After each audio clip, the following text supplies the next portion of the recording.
Hello students, आज एक बार फिर से आपके सामने उपस्थित हूँ हिंदी का पेपर पैटर्न लेके। तो आज के पेपर पैटर्न में हम सीख रहे हैं विशेष अध्ययन। विशेष अध्ययन में अगर आप टेक्स्ट बुक देखेंगे तो टेक्स्ट बुक में एक चैप्टर का नाम दिखेगा आपको, कनुप्रिया। ये कनुप्रिया जो चैप्टर है दैट इज अ पोएम, लेकिन बहुत लंबी पोएम है। ठीक है, ये हिंदी साहित्य जगत में एक बहुत जानी मानी ऐसी काव्य रचना है और इसके लिए आपको कुल मिलाकर 10 अंक है दोस्तों। 10 अंक में आपको एक पद्यांश आएगा और जैसे पद्यांश में था वैसे ही 2 अधिक 2 अधिक 2, मतलब कि 2 मार्क के लिए आकलन कृति, 2 मार्क के लिए व्याकरण कृति जो कि शब्द संपत्ति होती है वो, और 2 मार्क के लिए ऑफकोर्स अभिव्यक्ति। ठीक है, ये समझ गए होंगे आप। और फिर कृति उसमें की दूसरी जो है उसमें 100 शब्दों में उत्तर लिखना है और इसमें ऑप्शन है, this is good news for you, कि 2 प्रश्न आएंगे और 2 में से आपको एक लिखना है। देखिए, मात्र एक कविता हम सीखेंगे लंबी चौड़ी और उसमें से हमें 10 अंक मिलेंगे, ये कितनी अच्छी बात है।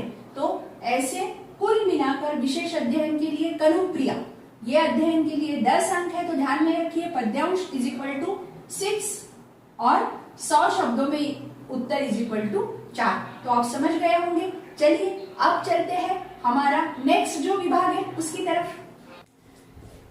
चलिए, ये हमारा आज का हमारा आगे का जो विभाग है वो है चौथी एक्टिविटी तक हम अभी पहुंच गए हैं।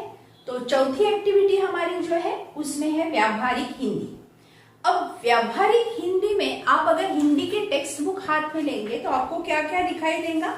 एक है पल्लवन, दूसरा है फीचर लेखन जो कि न्यूज़पेपर में काम आता है, एडिटोरियल कॉलम जो होता है, में उद्घोषक अनाउंसर के लिए, आरजे जो होते हैं उनके लिए, फिर ब्लॉग लेखन और प्रकाश उत्पन्न करने वाले जीव।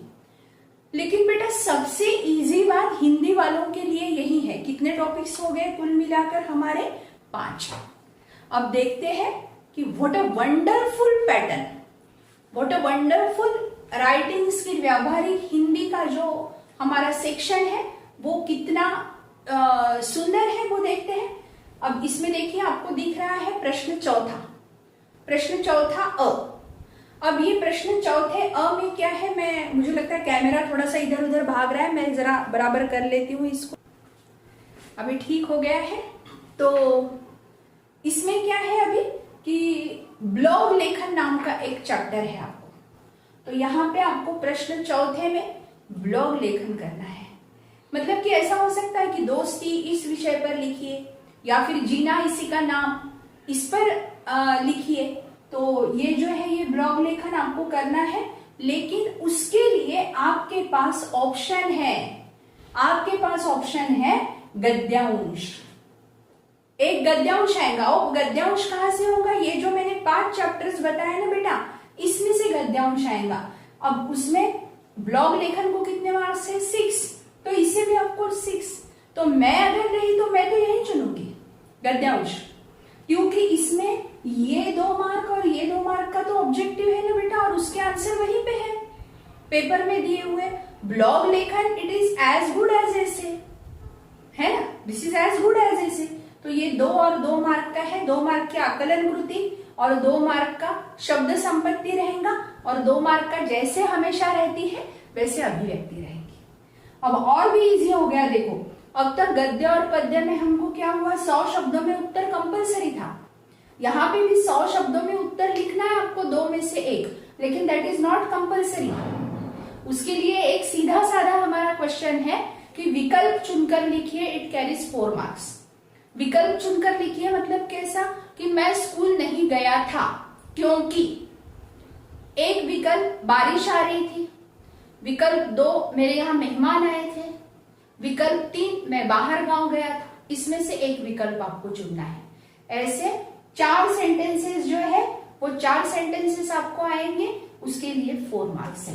तो अब मैं रही तो ब्लॉग लेखन नहीं करूंगी, मैं ये 100 शब्दों में उत्तर भी नहीं करूंगी, मैं विकल्प चुनूंगी।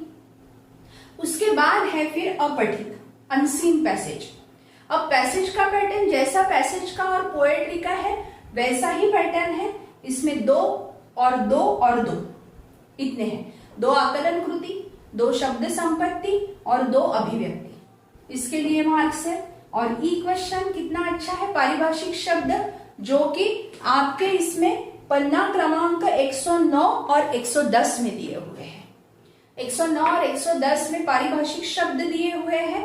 वो पारिभाषिक शब्द जो है वो आपको क्या करने के हैं, तो वो आपको लर्न करने हैं। 8 आएंगे, कितने हैं, 8 और 8 में से आपको सिर्फ 4 लिखने हैं।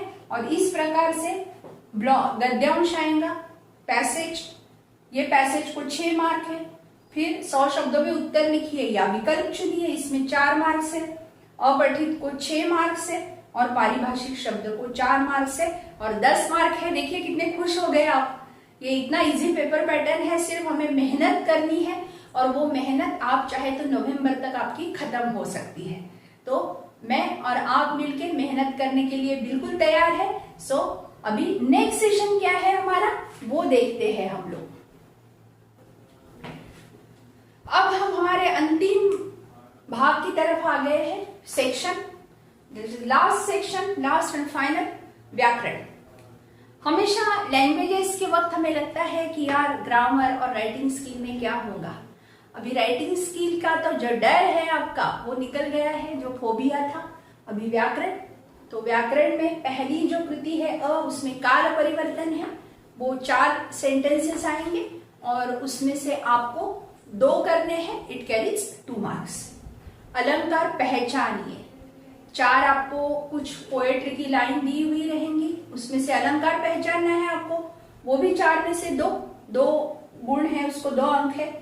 रस 4 रहेंगी पंक्तियां, 4 में से 2 पहचाननी है। 2 मुहावरे और कहावतें। अब मुहावरे और कहावतें जो है वो भी हमें टेक्स्ट बुक के पीछे जो जो दिए हुए हैं वो करने हैं।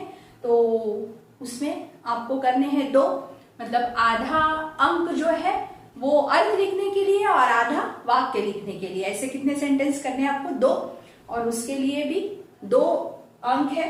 फिर उसके बाद last and final question is वाक्य शुद्ध।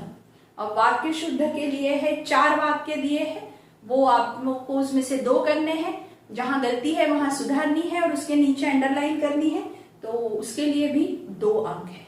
और इस प्रकार आपका ये 80 मार्क का जो पेपर है वो यहाँ पे खत्म हो जाता है। देखिए एक बार शॉर्ट में देखते हैं। गद्य विभाग 20 अंक, पद्य विभाग 20 अंक, विशेष अध्ययन 10 अंक, फिर राइटिंग स्किल व्यावहारिक हिंदी उसके लिए 10 अंक और व्याकरण के लिए 10 अंक। अब इसमें आपको समय नियोजन कैसे करना है, पेपर साफ सुथरा कैसे लिखना है, इसके लिए एक स्पेशल वीडियो आएगा आपके पास। तो ये पहले आप पेपर पैटर्न जो है वो समझ लीजिए, खुश हो जाइए कि मेरी जल्दी से जल्दी एक क्रैश कोर्स हो सकता है हिंदी का। मैं एकदम अच्छे अबाउ 95 मार्क्स लेके आने का कोशिश करूंगी और करूंगा। और जल्द से जल्दी आप पेपर पैटर्न समझेंगे, उसमें कुछ समस्याएं होंगी तो ऑफ कोर्स जूम मीटिंग में हम मिलने वाले हैं। तो तब तक के लिए enjoy and have a great time all of you. Bye, see you in next video.